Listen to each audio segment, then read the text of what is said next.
Hello friends, स्वागत है आप सभी का एक बार फिर से हमारे इस YouTube चैनल में। ये है स्थिर वैद्युत विभव तथा धारिता का लेक्चर नंबर 13 और आज हम लोग पढ़ने वाले हैं परावैद्युत पदार्थ।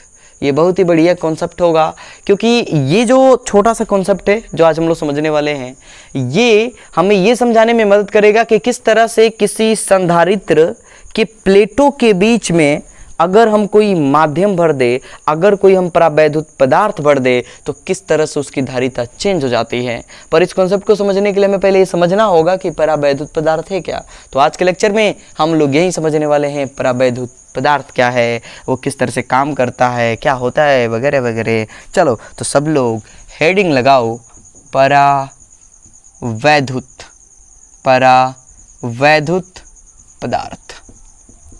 परावैद्युत पदार्थ, देखिए परावैद्युत पदार्थ जो है ऐसे पदार्थ होते हैं जिससे होकर विद्युत धारा का प्रवाह नहीं होता, यानी इससे होकर विद्युत धारा नहीं बहती है।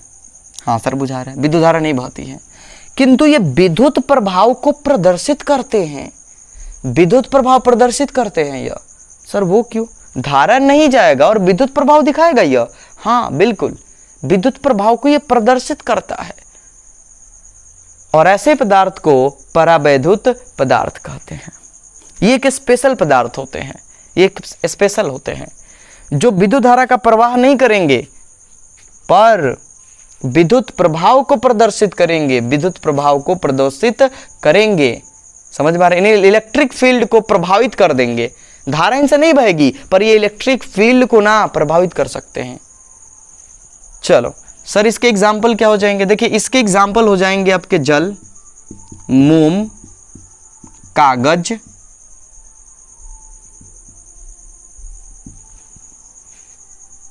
एबोनाइट इत्यादि। ये कुछ ऐसे पदार्थ हैं, जल, मोम, कागज, एबोनाइट, ऐसे बहुत पदार्थ हैं।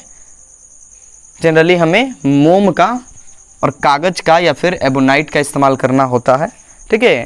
तो ये जो होते हैं परावैद्युत पदार्थ कहलाते हैं। सर डिफिनेशन लिखो, आओ भाई आओ डिफिनेशन लिखते हैं। लिखेंगे वे पदार्थ जिनसे होकर, वे पदार्थ जिनसे होकर विद्युत धारा का प्रवाह नहीं होता, विद्युत धारा का प्रवाह नहीं होता, किंतु वे विद्युत प्रभाव को प्रदर्शित करते हैं, विद्युत प्रभाव को प्रदर्शित करते हैं, उन्हें परावैद्युत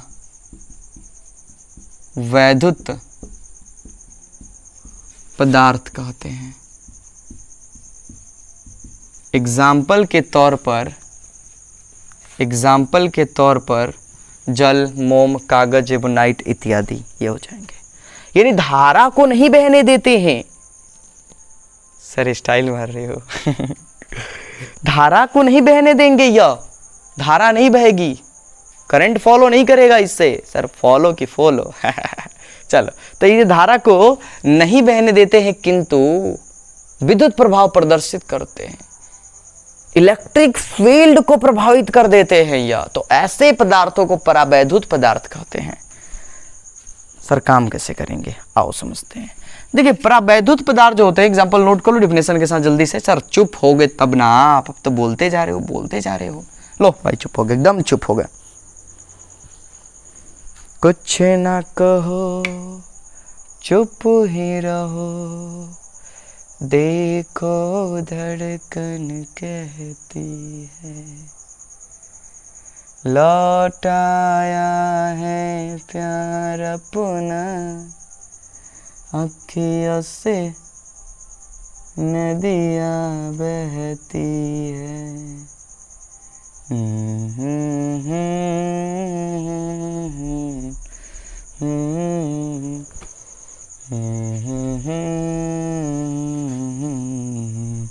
हाँ सर पता है, भूल गए तो गुनगुना रहे हो।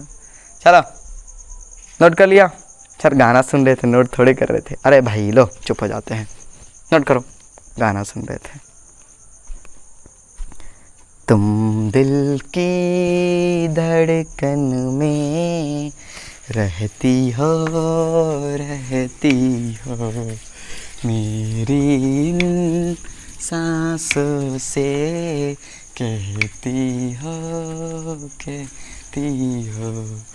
बाहों में आ जाओ, सपनों में खो जाओ, तुम दिल की। सर रहने दो, बहुत हो गया सर। चलो बहुत सुन लिया, बहुत मनोरंजन कर लिया। आओ प्रावैधिक पदार्थ समझ में आ गया सर? गाना ज़्यादा समझ में आया। तुम दिल की धड़कन में रहते हो।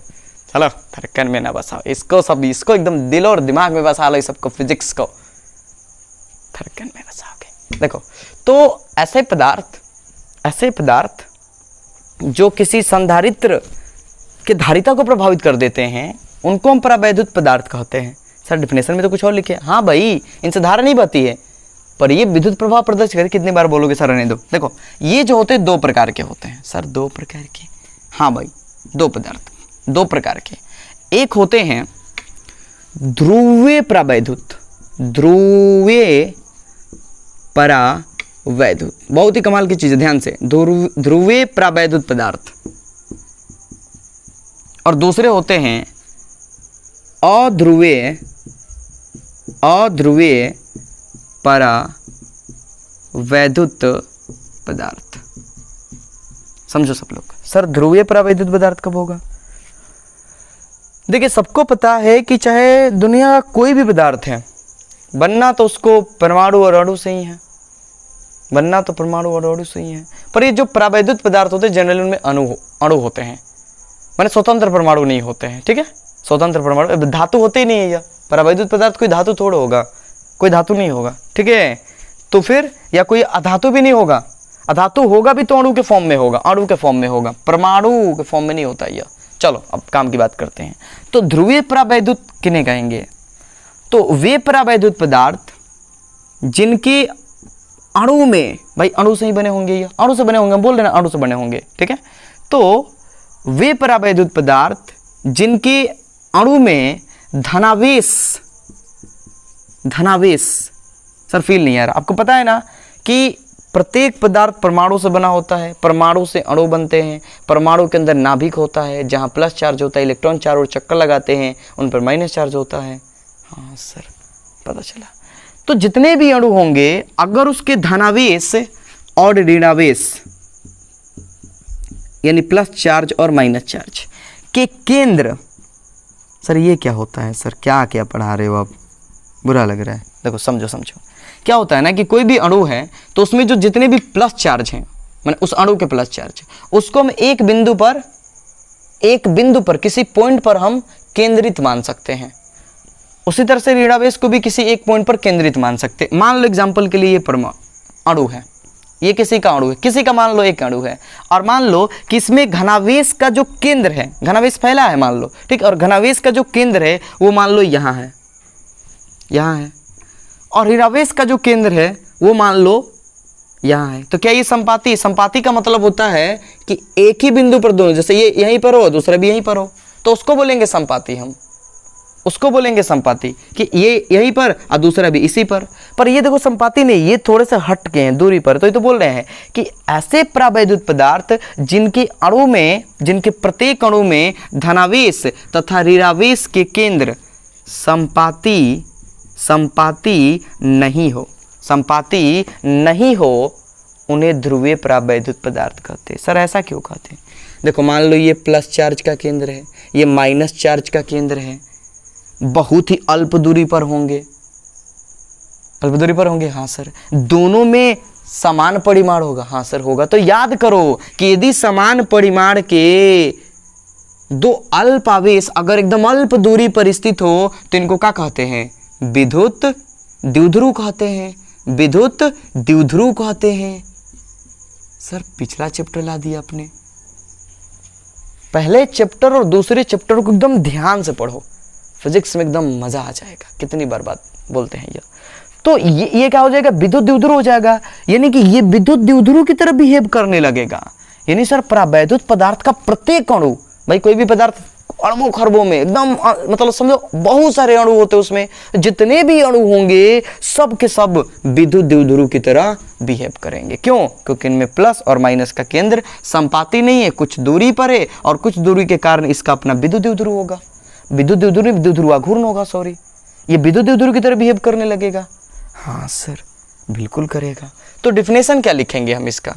ध्रुवीय परावैद्युत पहले तो लिख लेंगे कि इसके दो प्रकार हैं, लिख लोगे सब लोग? बोलो भाई। हाँ सर लिख लेंगे, चलो। तो दो प्रकार के होते हैं यह। अब डिफिनेशन पे आ जाते हैं, हम लिखेंगे।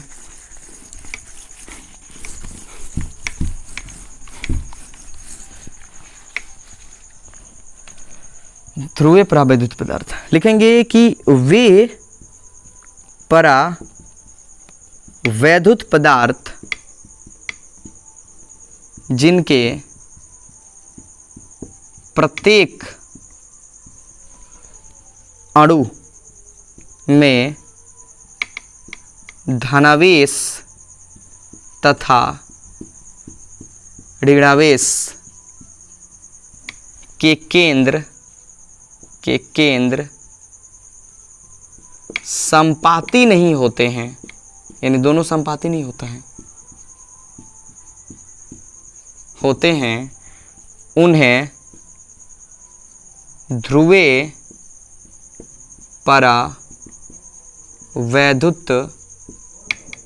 पदार्थ कहते हैं। ये हो जाएगा। तो वे परावैद्युत पदार्थ जिनके प्रत्येक अणु में, जितने भी अणु हैं उनमें धनावेश का केंद्र यहाँ तो ऋणावेश का केंद्र यहाँ हो जाए। और भाई अणु है तो एकदम बहुत ही छोटा ही ना होगा, अणु क्या होता है? छोटा होता है, तो उसमें भी छोटे चार्ज बहुत ही छोटी दूरी पर होंगे, लेकिन एकदम संपाती नहीं होगा, तो एकदम अल्प दूरी पर जाएगा और दोनों का चार्ज परिमाण में समान होगा, तो ये क्या हो जाएगा? विद्युत द्विध्रुव की तरह बिहेव करने लगेगा। सो इसको क्या बोलेंगे? ध्रुवीय परावैद्युत बोलेंगे। तो सर क्या उस पूरे पदार्थ का अपना द्विध्रुव आघूर्ण होगा? क्या ध्रुवीय अगर परावैद्युत है और उसमें विद्युत द्विध्रुव की तरह बिहेव करेगा उसका प्रत्येक अणु, तो क्या उसका द्विध्रुव आघूर्ण होगा? भाई कोई भी विद्युत द्विध्रुव होता है उसका अपना द्विध्रुव आघूर्ण होता है। आओ चेक करते हैं। मान लो ये हमारा पदार्थ है, आ जाओ उसको मिटा दे, इसको तब तक मिटा दे। चल रुक जा, इसके नीचे लिख देते हैं, इसका नहीं है ये इसका है, ठीक है। तो मान लो कि ये हमारा पदार्थ है, मान लो ये पदार्थ है हमारा, ठीक है। इसके अणु मान लो ये है, अणु है ये, इस तरह से जहां तहां ऐसे करके मान लो क्या होंगे? फैले होंगे इस तरह से, सब बराबर इधर उधर क्या होंगे? मान लो फैले होंगे, जहां तहां सब फैला होगा। सब में प्लस माइनस होगा, प्लस माइनस होगा, प्लस माइनस होगा, प्लस माइनस होगा, plus minus plus minus plus minus plus minus plus minus plus minus plus minus plus minus plus minus plus minus plus minus. Sir कितना बोलोगे? बोल के तंग कर दिए एकदम। चलो नहीं दिखे तो समझ लेना कि प्लस माइनस सब जगह है, ऐसे करके सबका अपना विद्युत द्विध्रुव होगा, सॉरी सब विद्युत द्विध्रुव की तरह बिहेव करेंगे। जितने भी अणु है इसमें, जितने भी लाखों करोड़ अरबों खरबों जितने भी उस पदार्थ में, सब विद्युत द्विध्रुव की तरह बिहेव करेंगे, सबका अपना द्विध्रुव आघूर्ण होगा। कोनो मान लो किसी का प्लस इस तरफ है, इसका डायरेक्शन इस तरफ हो जाएगा, किसी का इधर हो जाएगा, किसी का इधर, किसी का इधर, किसी का इधर, किसी का इधर, किधर माने किसी का डायरेक्शन इधर, किसी का डायरेक्शन इधर, किधर किधर किधर इधर, किसी का इधर। और भाई जिस तरह से व्यवस्थित होगा उस तरह से हो जाएगा। हाँ सर, इसमें तो लाखों करोड़ों होंगे, अरबों खरबों अणु होंगे, अरबों खरबों अणु होंगे, तो अरबों खरबों अवस्था में व्यवस्थित होंगे, तो अरबों खरबों डायरेक्शन होगा, अरबों खरबों डायरेक्शन होगा, तो सब एक दूसरे को निरस्त कर देगा। मान लो इधर वाला इधर वाले को निरस्त कर दिया, इधर वाला इधर वाले को निरस्त कर दिया, यानी टोटल जो विद्युत द्विध्रुव आघूर्ण होगा वो जीरो घंटा हो जाएगा। जीरो क्यों भाई? किसी का इधर तो किसी का इधर, किसी का इधर, किसी का इधर, किसी का इधर, किसी का इधर, किसी का इधर, किसी का इधर, किसी का इधर, किसी का इधर, किसी का ये, किसी का ये, किसी का ये, किसी का ये। बात आ रहा है समझ में ना? इस तरह से देख रहे हैं कि ये विद्युत द्विध्रुव का अलग अलग सबका अपना, सभी अणुओं का अपना अपना डायरेक्शन होगा, अपना अपना जिस तरह से व्यवस्थित होगा उस तरह से अनलिमिटेड होंगे इसमें अणु। अरे फिक्स ही होंगे, पर बहुत सारे होंगे कि नहीं होंगे, तो जीरो हो जाएगा। हाँ सर जीरो होगा। लेकिन लेकिन लेकिन लेकिन लेकिन सर क्या लेकिन? अगर मान लो कि इसे हम किसी विद्युत क्षेत्र में ले जाकर रख दें, अगर हम मान लो कि इसको संधारित्र के बीच में ले जाकर रख दें, अगले लेक्चर में भी काम करेगा, एकदम मजा आएगा। देखो, अगर मान लो कि इसको हम किसी संधारित्र के बीच में ले जाकर फिट कर दे, तो क्या कहानी यही रहेगी? क्या यही सिचुएशन रहेगा कि कुछ कमाल की चीज होगी? होगी कमाल की चीज होगी। देखो, अगर मान लो ये देखो, ये विद्युत क्षेत्र जब नहीं है, यानी कि लिख सकते हैं जब विद्युत क्षेत्र अनुपस्थित हो, माने कि बाह्य विद्युत क्षेत्र नहीं हो, ठीक है, अनुपस्थित हो।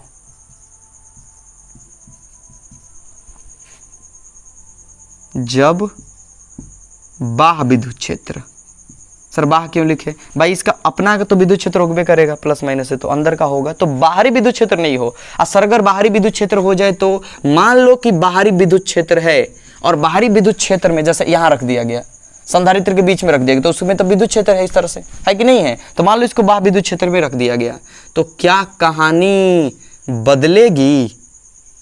क्या कहानी मोड़ लेगी? ट्विस्ट आएगा कुछ? हाँ सर आएगा, हमको लग रहा है आएगा। आपके बोलने की शैली से समझ में आ रहा है कि कुछ तो ट्विस्ट आएगा। देखो, कहानी में ट्विस्ट ये आ जाएगा कि आपको पता है कि प्रत्येक कणों में प्लस माइनस का अपना अपना केंद्र है, ध्रुवीय परावैद्युत है, तो प्लस चार्ज किसकी तरफ भागेगा? इलेक्ट्रिक फील्ड की दिशा में। बताया ना पिछले चैप्टर में, नहीं बताया था सुन लो, कि जो प्लस चार्ज होता है वो विद्युत क्षेत्र की दिशा में गति करने का प्रयास करता है, और माइनस चार्ज उसके विपरीत दिशा में। तो क्या कहानी हो जाएगी कि ये जो विद्युत द्विध्रुव है, ये क्या कर जाएगा? ऐसे घूम जाएगा, ये भी ऐसे घूम जाएगा, ये भी ऐसे घूम जाएगा, ये भी ऐसे घूम जाएगा, सब ऐसे ऐसे घूम जाएंगे। देखो कहानी क्या बनेगी, एकदम बराबर सब सज जाएगा। कमाल। रुक जाओ, बढ़िया से सजाते, एकदम बढ़िया से सब जो है एकदम बढ़िया से सज जाएंगे।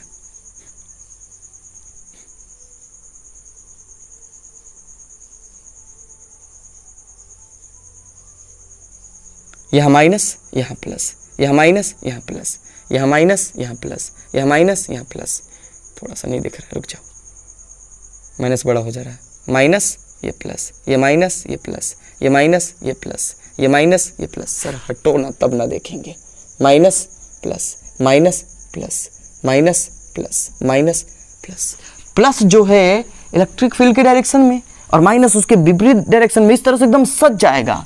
अब इसका अपना विद्युत द्विध्रुवागुण होगा। क्यों? क्योंकि सबका डायरेक्शन सेम। आपको पता है ना द्विध्रुवागुण का डायरेक्शन क्या होता है? माइनस से प्लस की ओर, माइनस से प्लस की ओर, माइनस से प्लस की ओर होता है। तो यहां पर डायरेक्शन हो जाएगा, और इसका अपना विद्युत द्विध्रुव हो जाएगा, सॉरी द्विध्रुवागुण हो जाएगा। विद्युत द्विध्रुव तो ये है, द्विध्रुवागुण हो जाएगा, अपना हो जाएगा। बात आई समझ में? बिल्कुल आई। यानी यह जो हो गया विद्युत क्षेत्र की उपस्थिति में हो गया, यानी जब बाह्य विद्युत क्षेत्र अनुपस्थित हो, और यहां पर जब बाह्य विद्युत क्षेत्र हो, जब बाह्य विद्युत क्षेत्र उपस्थित हो, तब ये कहानी बन जाएगी। चलो, तो समझ में आ गया, सबको आ गया। इसीलिए ये क्या करते हैं? विद्युत प्रभाव प्रदर्शित करते हैं। सर कैसे? फील तो आया नहीं अभी उतना। अब मान लो इसको इसमें रख दोगे तो ये सज जाएगा, और जब यह सजेगा तो बताओ इसके अंदर का अपना एक इलेक्ट्रिक फील्ड होगा, वो भी एक विशेष ही डायरेक्शन में। उस समय तो जिधर मन इधर, इधर से इधर, इधर इधर, यानी टोटल खत्म।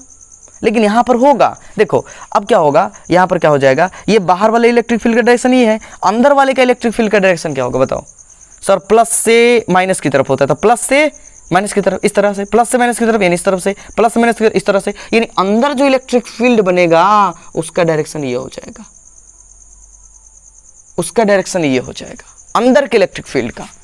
रुक जाओ, नहीं दिख रहा होगा, अंदर के जो इलेक्ट्रिक फील्ड का डायरेक्शन होगा वो ये हो जाएगा, प्लस से माइनस की तरफ होता है तो ये इस तरह से हमारा जो इलेक्ट्रिक फील्ड बाहर वाला है उसको ये थोड़ा सा कम कर देगा।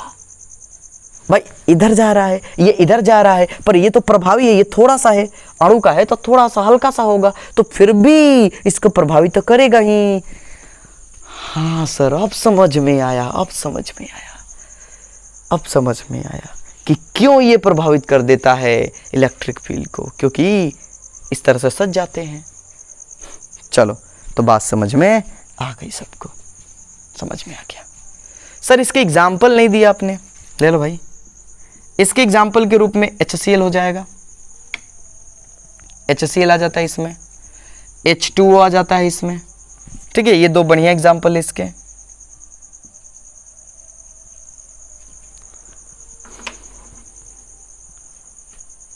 हो गया, चलो स्क्रीनशॉट ले लो खड़ाक से, ले लो।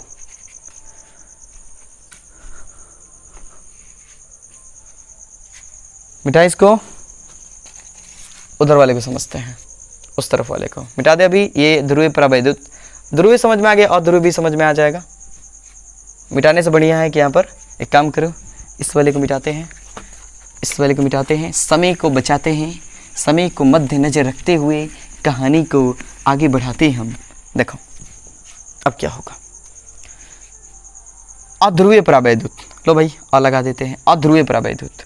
तो क्या होगा डेफिनेशन कि वे परावैद्युत पदार्थ जिसके प्रत्येक अणु में धनावेश तथा ऋणावेश के केंद्र संपाती होते हैं, एक ही जगह पर है। यानी कि मान लो कि ये कोई अणु है, मान लो कोई अणु है, तो इसमें प्लस चार्ज का केंद्र अगर यह है तो माइनस चार्ज का भी केंद्र यही होगा, यानी उसी पर है, दोनों का केंद्र संपाती है, दोनों एक ही जगह एकदम चिपके हुए हैं, संपाती एकदम।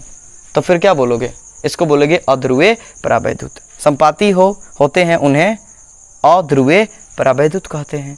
Example example example, sir example दे दो, डिफिनेशन तो उसी में छाप दिया आपने। एग्जाम्पल हो जाते हैं इसके H2, N2, CO2 इत्यादि।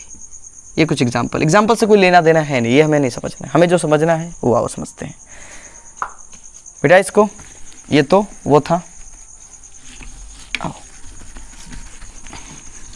सर, अगर इसको बाह विद्युत क्षेत्र जब अनुपस्थित है तो ये पदार्थ कैसे, किस तरह से इसके अणु होंगे? भाई इसमें धनावेश और ऋणावेश का केंद्र क्या है, संपाती है। थोड़ा बड़ा बना लेते हैं, हाँ, जब दिख रहा है, जब बाह विद्युत क्षेत्र अनुपस्थित हो यानी नहीं हो, तो क्या होगा, इसका प्रत्येक अणु में प्लस और माइनस का केंद्र क्या होगा, संपाती होगा। भाई प्रत्येक अणु में प्लस और माइनस का केंद्र क्या होगा, संपाती होगा। तो अगर प्रत्येक अणु में प्लस और माइनस का केंद्र संपाती हो रहा है तो भाई क्या होगा, plus minus plus minus plus minus plus minus plus minus, दोनों एक ही केंद्र पर है, तो दिखेगा कहाँ से प्लस माइनस, यानी इसका जो विद्युत द्विध्रुव गुण होगा वो तो शून्य होगा ही, उसका भी शून्य था। क्यों? क्योंकि सबके अलग अलग डायरेक्शन होंगे, सब एक दूसरे को निरस्त कर देंगे, टोटल जो आएगा परिणाम वो जीरो हो जाएगा। अब सवाल होगा कि सर इसको अगर किसी बाह्य विद्युत क्षेत्र में रख दिया जाए तो ये होगा, इसे इसमें प्लस माइनस नहीं दिखेगा हमें, ठीक है, ये गोल गोल है भाई। चलो ये हो गया। अगर जब बाह्य विद्युत क्षेत्र उपस्थित हो, जब बाह्य विद्युत क्षेत्र उपस्थित हो भाई, उपस्थित हो तो क्या कहानी बनेगी, सोचो एक बार, सोचो सोचो सोचो सर, बढ़िया से बनाओ ना, फिर हम सोचेंगे। लो थोड़ा लेफ्ट चले गए हैं तो थोड़ा सा टेढ़ बखटेर बन रहा है, पर टेंशन ही आओ मत सर, टेंशन ही आओ मत, क्या बोलते हो सर। चलो तो ये देखो, अब अगर मान लो कि बाह्य विद्युत क्षेत्र उपस्थित है तो क्या होगी कहानी, केंद्र संपाती है, फिर भी अगर बाह्य विद्युत क्षेत्र में लेकर जाएंगे तो थोड़ा सा क्या होगा, प्लस चार्ज विद्युत क्षेत्र की डायरेक्शन की तरफ भागेगा।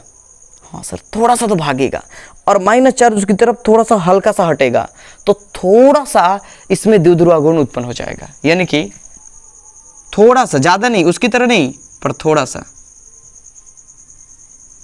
रुक जाओ, थोड़ा बड़ा बड़ा बना देते हैं, दिखे आप लोगों को, नहीं तो कहोगे सर दिख भी नहीं रहा है।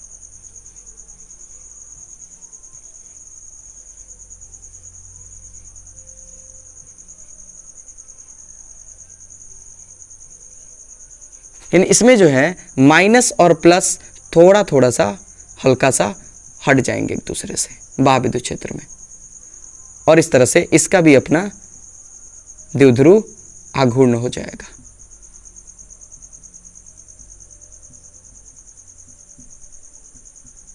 बात आ रही समझ में? हाँ सर आ रही है, आ रही है। तो इसका भी अपना विद्युत द्विध्रुव आघूर्ण हो जाएगा। तो इस तरह से ये जो डाइइलेक्ट्रिक हैं किसी बाह्य विद्युत क्षेत्र में क्या करते हैं, मतलब काम करते हैं। फील आ गया होगा सबको? बिल्कुल आ गया होगा। चलो